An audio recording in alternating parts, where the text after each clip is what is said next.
My name is Andy Huang, the incoming chairman for Hawaiʻi Restaurant Association and vice president and chief operating officer for L&L Hawaiian Barbecue. Mahalo for joining me today on Restaurants of Hawaii on the ThinkTech platform. I'll be your host today as Cheryl is traveling. The Hawaiʻi Restaurant Association and its extensive community have been actively involved in the recovery effort in Maui due to the devastating wildfire in August 2023. The HRA has been partnering with various organizations on the ground in Maui as well as other parts of the state and afar to support the rebuilding process of the affected Lahaina residents and business. Today, we're honored to have two guests on the show who are both Maui residents and active community members. They have been spending their days and nights providing extensive help to support the relief and rebuild their beloved town that was taken from the fire. Pam and Tambara come to the show today and for the first-hand experience of the devastation in Maui, sharing what they have been able to do so far for the community in terms of relief and what they think the Maui community needs the most moving forward. First, we have Pam. Could you please introduce yourself? Yes, my pleasure. My name is Pamela Tumpap, and I am the president of the Maui Chamber of Commerce. And we also have Tambara. Please introduce yourself. Aloha, my name is Tambara Garrick. I'm the Chief Marketing Officer for Maui Gold Pineapple. I also do serve on the board of directors for the Hawaiʻi Restaurant Association and also the Maui Chamber of Commerce. Great. So we have a first question for you, Pam. Please share with our members and viewers, how has the Maui Chamber been able to support the local community since the wildfire devastation? You know, this has been a devastation unlike any we've seen before. The first thing we did was go back to what we started with in COVID, start bringing all the resource information together to be a hub. We then started checking on people to see, where our members were, and it was a challenge, even connecting with Tambra because they didn't have cell phone service. And I know my first call, she was hiked up a mountain to get some cell phone service, and we were so grateful to find her. And so we started looking to find out where our members were at.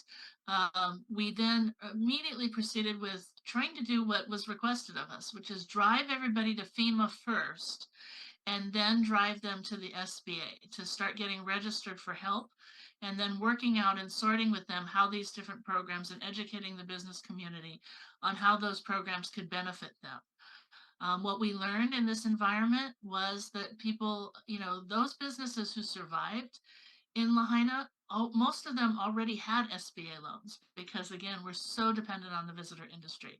And we learned very quickly another loan is not the kind of help that they need to survive. So a lot of messaging with government, working with the mayor, the governor, congressional leaders, and directly with the SBA and others.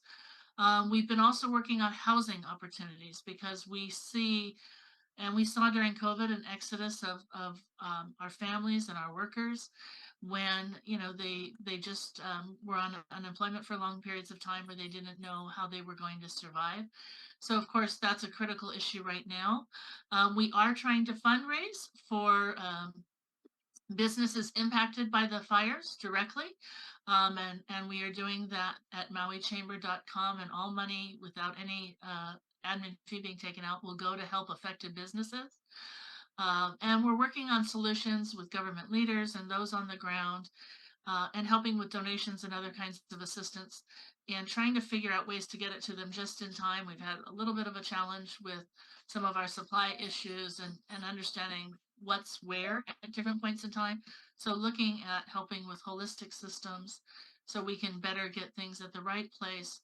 And Tamara can tell you more about that because she's been on the front lines dealing with all the donations and sorting and distributing. And so she has a lot more knowledge in that area. Yeah, thank you so much for sharing that. Yeah, and who knows, we never experienced this before, so we didn't know like the power is gonna go out and the cell phone service is going out. It's very important for somebody who can have the knowledge and have the resources to gather together and help the people who in needs. That's really amazing. Thank you so much. And Tambara, you've been on the front line since day one of the wildfire devastation. Experienced the firsthand changing needs of everyone affected, including yourself and your businesses, right? Now, are you seeing positive impact in the community with the growing number of support donations of the islands receiving?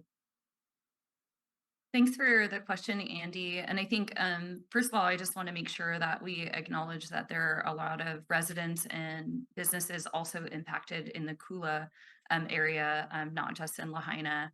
So this really, and then the economic impacts are island-wide and perhaps even statewide, some could say. I think, what I saw was really similar to what we saw in 2018 after Hurricane Lane. The immediate response is community for community. So it was local business owners, neighbors, residents immediately stepping into action. And that's exactly what I was a part of in 2018. In 2018, I was the chief marketing officer for a restaurant group statewide. And so obviously my focus then was really, really focused on feeding people. We had very similar to this disaster, restaurants donating and making sure that people got meals every single day and getting that organized. This disaster was obviously a much larger scale. We did see that immediate response happening to make sure that people got fed. But without that infrastructure of the internet and cell service, we didn't have power for a week. I didn't have internet at my house for 2.5 weeks. Cell service extremely spotty. We were all up at the Kapalua airport standing on one leg to try to get information out to folks. And so I just want to acknowledge the incredible efforts that I saw day in and day out.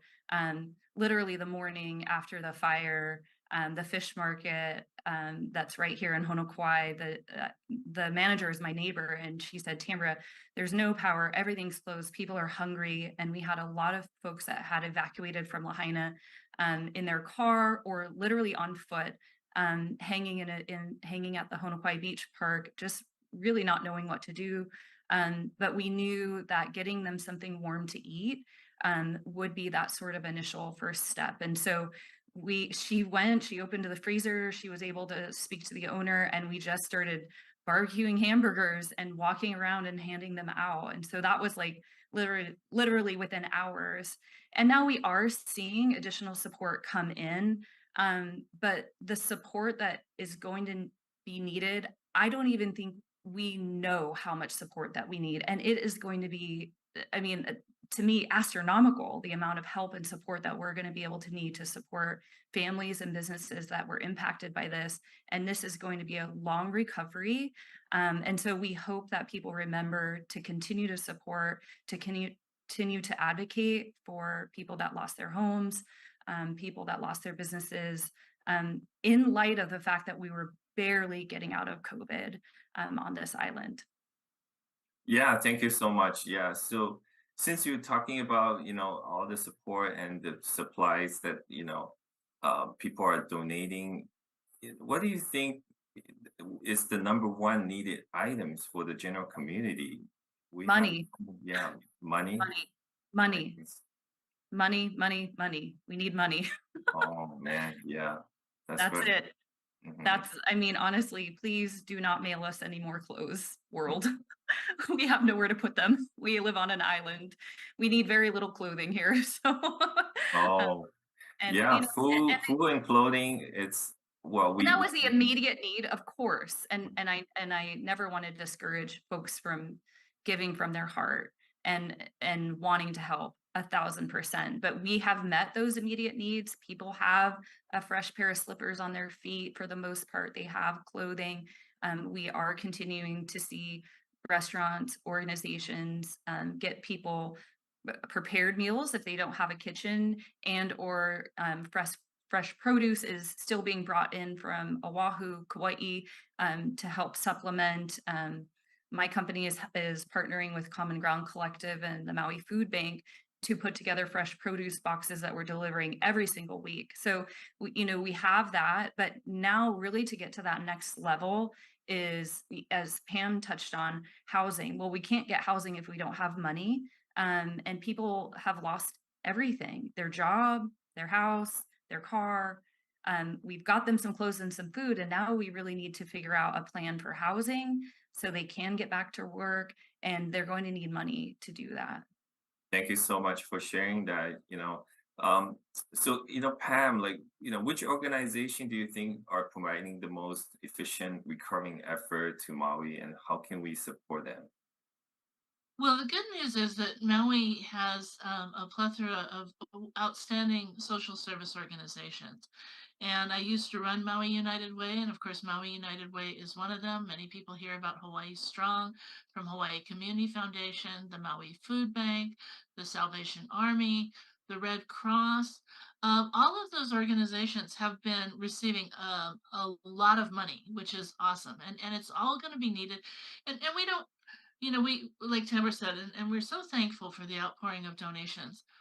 But at this point, as we move forward, what we really need to have is sort of just in time things donated. And the best way to do that actually is through cash, where the community can say, this is what we need and plan for it and have the money to be able to get it in just in time. So they're not having to store things in areas where they don't have any more room, or store things that are not needed or not going to be needed for 6 months or maybe a year at this point.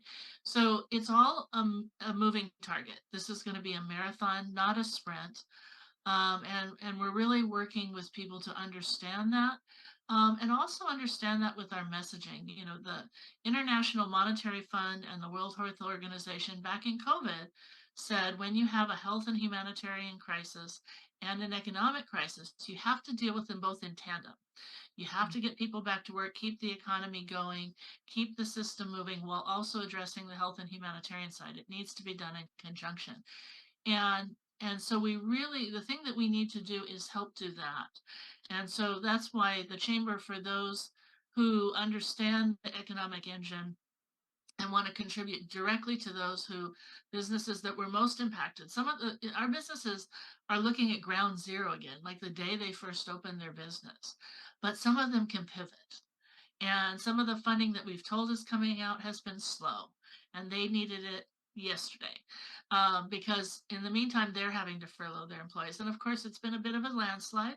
Across the island, businesses are being impacted, but we're starting with those at ground zero and looking at how we can help them.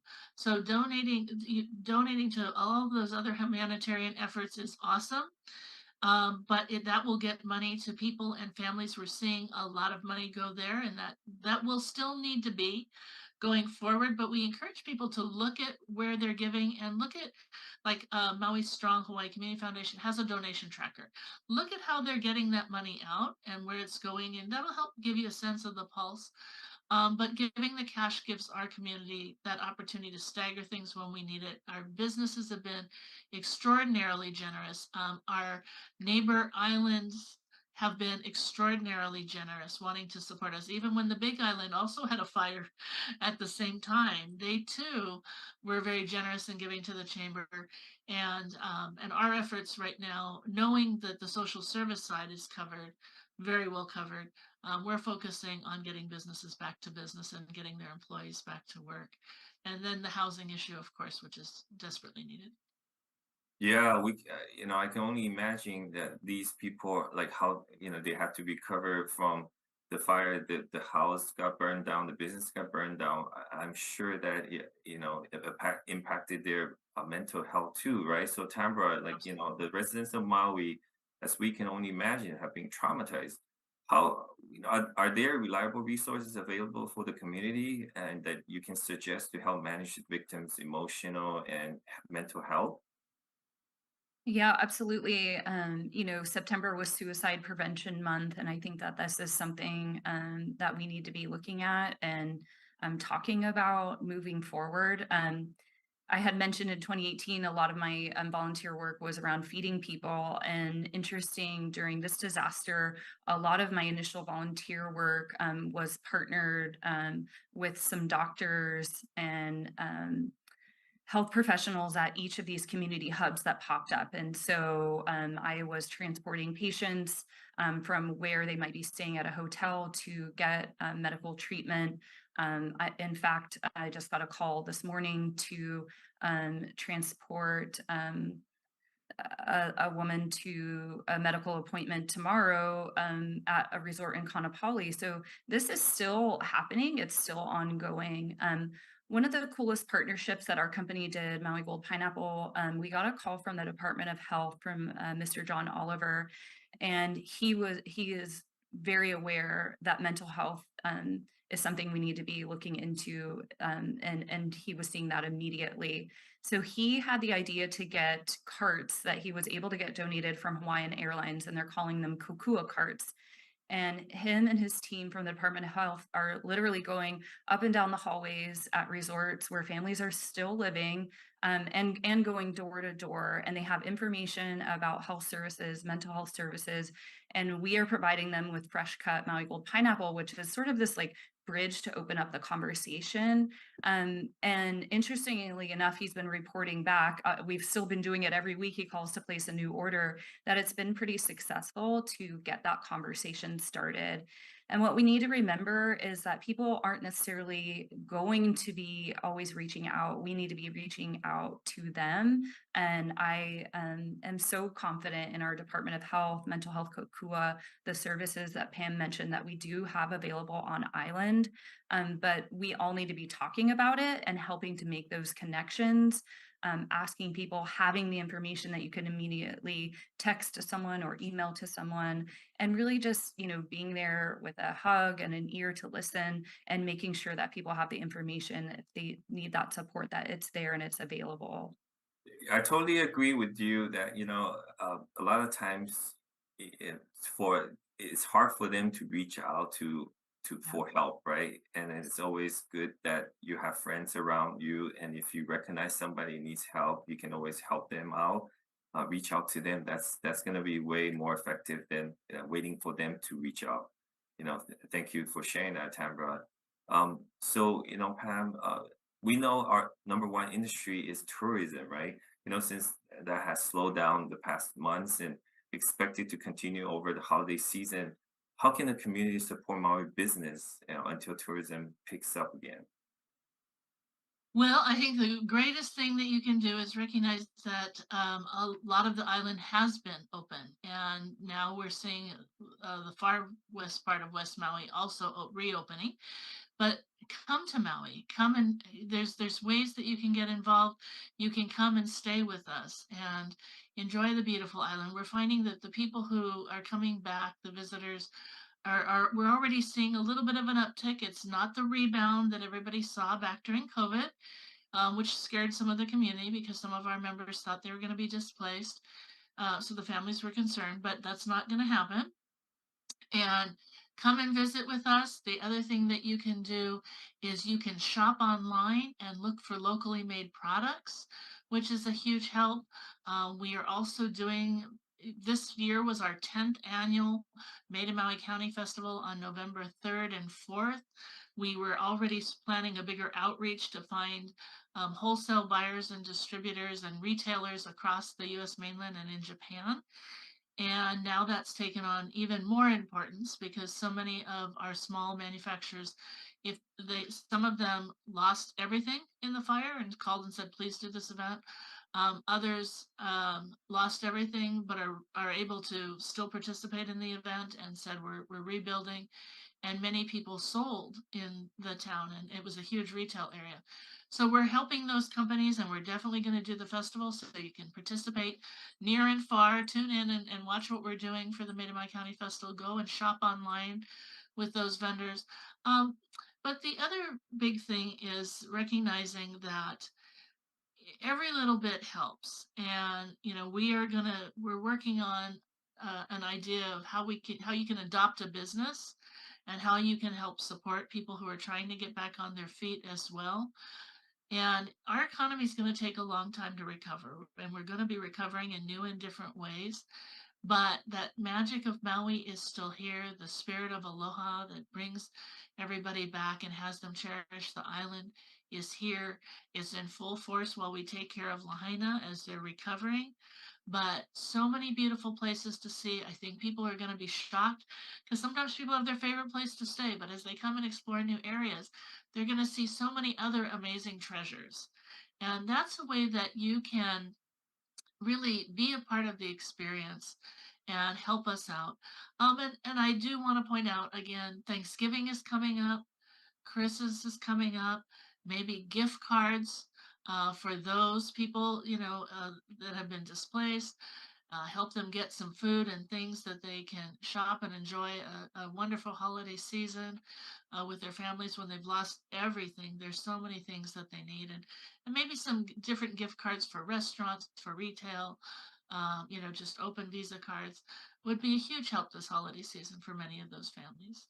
Wonderful. Thank you so much for sharing that. And like as and Tambara, I know she's also a business owner, right? As a business owner, what do you think are the most needed item right now? Anything to add onto what Pam just mentioned? Sure. And just to be clear, I don't own Maui Gold. The owner of Maui Gold is Mr. Todd Domick, who I work for. But I'm happy to support lots of Maui small businesses through my service on boards, and then also through the company that I work for in the ag space, ag tourism, and retail.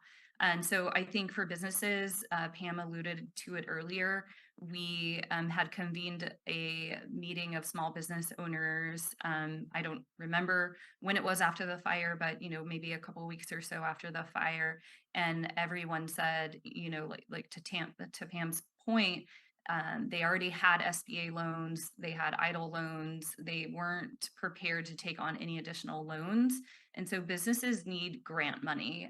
There was a grant discussed, and I know that there are some Maui agencies that are trying to work through what that application process is going to be. But in the meantime, that money that could have been used to maybe put on it as a down payment or a deposit for a new location might come too late for some businesses. There was a recent article online talking about Cheeseburger in Paradise, which was located on Front Street. They are potentially looking to pivot to move to Wailea. And then there was also, talk of an art gallery that they don't know how they're going to make it. So businesses need grant money, and that needs to come, from county, state, and federal level, and it needs to be a large dollar amount for it to make an impact. Mhm. Now, thank you for sharing. There's a lot more to discuss. I know the recovery efforts continue. We have to continue the recovery effort. It's a long-term process. It's like Pam said, it's a marathon. It's not a sprint. As we come close to the end of the show, anything else you want to add for a minute or anything?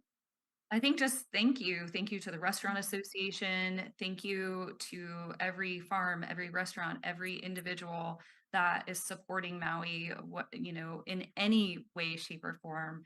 We need your support, and we're so grateful for your support. Great, thank you. And I know number one needed item, it's money. So donation, everybody. Yes. Sorry to Um, say, but it's the truth. yeah, It really is.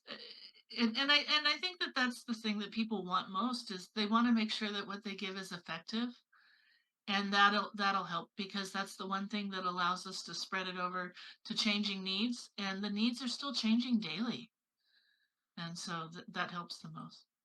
yes. Thank you, Pam and Tambra, for coming onto the show. This is the end. The Hawaii Restaurant Association is the organization unifying, representing, and supporting the Hawaii restaurant and food service industry. Thank you very much for our guests today, and thank you for watching, and see you again on the next show. Thank you. Aloha, Thank Andy. you.